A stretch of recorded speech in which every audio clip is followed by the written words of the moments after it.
दोस्तों राम राम। मैं जगदीश शर्मा, राहुल प्रियंका गांधी सेना से। दोस्तों चुनाव ही चुनाव चलते हैं। पूरे 5 साल में सरकारें हमेशा चुनाव में रहते, खासतौर पर मोदी जी और बीजेपी सरकार। तो एक चुनाव आता है, दूसरा चुनाव जाता है। और ऐसा क्या है कि मोदी जी सारे चुनाव जीत रहे हैं? कोई काम नहीं करे, कोई गारंटी पर बात नहीं है, हमेशा जीतते हैं। और मैं हमेशा आवाज़ उठाता रहा। पहले मैं ईवीएम का विरोध करता था कि ईवीएम हटाओ और देश बचाओ, और मैं कहता हूँ सिस्टम हटाओ और देश बचाओ, और चुनाव का बहिष्कार करो। चुनाव का मतलब नहीं है सरकार किसी की नहीं सुन रही, ना तो चुनाव आयुक्त ना मोदी जी, क्योंकि चुनाव लूटा जा रहा है। राहुल गांधी ने कह दिया वोट चोरो गद्दी छोड़ो, पकड़ भी लिया, सबूत भी दे दिए हैं, पर अन्ना की तरह चुनाव आयुक्त भी सोया हुआ है। कहना कि मैं समझता हूँ इस देश को बचाने की, लोकतंत्र और संविधान को बचाने की किसी की तो जिम्मेदारी होगी। चुनाव राहुल गांधी नहीं आ रहे, कितने चुनाव आ रहे हैं, लगातार राहुल गांधी आ रहे हैं। कि ईमानदार नेता, कर्मठ नेता, जनता का नेता, जनता के बीच में रहने वाला नेता, जिसको मोदी जी शहजादा कहते हैं, और जनता के बीच में है। और जो चाय वाला था वो राजा बन के बैठा है। सवाल यह है कि चुनाव जीतना ही मोदी जी की फितरत है। वो चुनाव जीतते हैं हेरा फेरी कर कर, झूठ बोलकर, गड़बड़ कर कर। इसका विरोध तो करना पड़ेगा ना, कोई तो लोकतंत्र और संविधान को बचाएगा। ये चुनाव किसान हार रहा है, जवान हार रहा है, मजदूर हार रहा है, मैं समझता हूँ पूरा भारत हार रहा है, बहन बेटियां हार रही हैं, पर किसी को कोई फर्क नहीं पड़ रहा है। आएंगे तो मोदी ही। और मैं तो अब भी कह रहा हूँ बिहार में चुनाव है, आएंगे तो मोदी ही।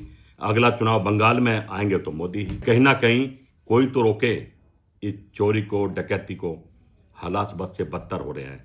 सुबह से शाम तक सरकार और मोदी जी झूठ बोलते हैं, आरोप लगाते हैं, धर्म की राजनीति करते हैं, हिंदू मुसलमान करते हैं, मीठे मीठे सपने दिखाते हैं। कहते थे चौराहे पर बुला लेना, आज तक नए अच्छे दिन लाऊंगा, अपने अच्छे दिन ले लिए हैं, जनता रो रही है। अपने एमपीओ को, अपने मिनिस्टरों के पक्के पक्के अच्छे मकान बना रहे हैं। वादा था कि चप्पल वाले वो जहाज में बैठाएंगे, अपना खुद बढ़िया घर बना रहे हैं। प्रधानमंत्री जी अपने और अपनों के लिए हैं, इस देश के लिए। इस बात को समझ लीजिए। राहुल गांधी जी जमीन पर हैं, पर उनके लोग जो बिल्कुल विरोध नहीं कर पा रहे हैं। वोट चोर गद्दी छोड़ो पर बिहार पलट गया था, पर आज क्या है, फिर गुमनाम जिंदगी में चला गया। क्योंकि कांग्रेसी राहुल गांधी जी के बात नहीं मानते, काम ही नहीं करते हैं। राहुल गांधी नेतृत्व करते हैं, नेता हैं और दिशा देते हैं, पर हमारे नेता सभी दिशाहीन हैं, सब अंडर टेबल मोदी के साथ हैं। युद्ध उस दिशा में है पूर्व में, तो पश्चिम में राहुल गांधी को कहते हैं चलिए वहीं तो लड़ेंगे। कैसे कैसे राहुल गांधी प्रधानमंत्री बनेंगे? मैं समझता हूँ भारत का एक एक कांग्रेस का कार्यकर्ता जो पूरे देश में है, मौजूद है, और उसका एक ही अब करना पड़ा है। हर आदमी कह रहा है, आईएएस अफसर कह रहे हैं, आईपीएस कह रहे हैं चुनाव का बहिष्कार करो। असली जो मीडिया वाले वो कह रहे हैं चुनाव का बहिष्कार करो, यही इशारा है। चुनाव का बहिष्कार करो और ईवीएम हटाकर बैलेट पेपर से चुनाव कराओ, और एक एक वोट का जब तक पहचान ना हो जाए, नकली वोट बाहर ना हो जाए, चुनाव नहीं तो बिहार तो आ रहे हैं, साथ में बंगाल भी आ रहे हैं। इन्होंने तो बंगाल भी तैयार कर लिया है। लाखों फर्जी वोट हैं इनके, जो लाखों मुर्दे भी वोट डाल देते हैं, जिंदे भी वोट डाल देते हैं, मेरी वोट भी डाल लेते हैं, आपकी वोट भी ले लेते हैं। क्या मतलब है मजाक बनने का और बनाने का? एक दफे आप बहिष्कार करके तो देखो, करना पड़ेगा, आखिरी सहारा ही है। बहिष्कार करोगे, लोग राहुल गांधी को समझाते हैं नहीं मोदी वॉकओवर लेके जीत जाएगा। अरे भाई बंगलादेश में तो बहिष्कार हुआ था, वहां भी वॉकओवर लिया था, जीत गया था। 6 महीने में क्या हालात बांग्लादेश के, किसे छिपे हैं क्या? यहाँ ले भी लेंगे तो कांग्रेस घर घर में है। इस कांग्रेस को खत्म मत करो। ये एक विचारधारा है। हर आदमी कह रहे कि कांग्रेस ही रोटी कपड़ा और मकान और नौकरी दे सकती है, लोगों को सम्मान वापस दे सकती है। तो कैसे चुनाव होने देंगे? जब चुनाव का बहिष्कार करो तो पूरे देश में कांग्रेसी रोड पर आ जाओ, जब तक बैलेट पेपर और एक एक वोट की पहचान हो, चुनाव नहीं। अन्यथा यूं हारते रहेंगे। और राहुल गांधी को 14 तारीख को देखना, सारे गोदी मीडिया, भाजपा, कोई पप्पू बोलेगा, कोई शहजादा बोलेगा, कोई नकली बोलेगा, कोई कुछ बोलेगा।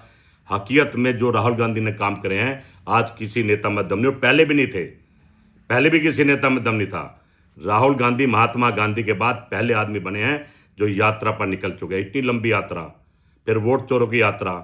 अरे भाई पैरों में छाले पड़ गए थे, रुका नहीं। आंधी हो, तूफान हो, बारिश हो, बर्फ हो, ओले हो, चलता रहा। ये नेता लोगों की सोचता है, भारत की सोचता है। इसकी बहन प्रियंका गांधी और ये मिलकर इस भारत को स्वर्ण बना सकते हैं, इस भारत को आत्मविश्वास दिला सकते हैं, असली योद्धा बना सकते हैं। पर साथ आपका चाहिए, समझ आपकी चाहिए। आप तो सब डर गए हैं, चुपचाप बैठे हैं। अरे ऐसे भगत सिंह डर गया होता तो क्या देश आज़ाद होता? ये लोग वही तो हैं जो अंग्रेजों के साथ मिलकर हमारे झंडे का अपमान करते थे, हमारे स्वतंत्रता सेनानियों को पकड़वा कर मरवाते थे, जेल में डलवाते थे। तो इनसे क्या डरना।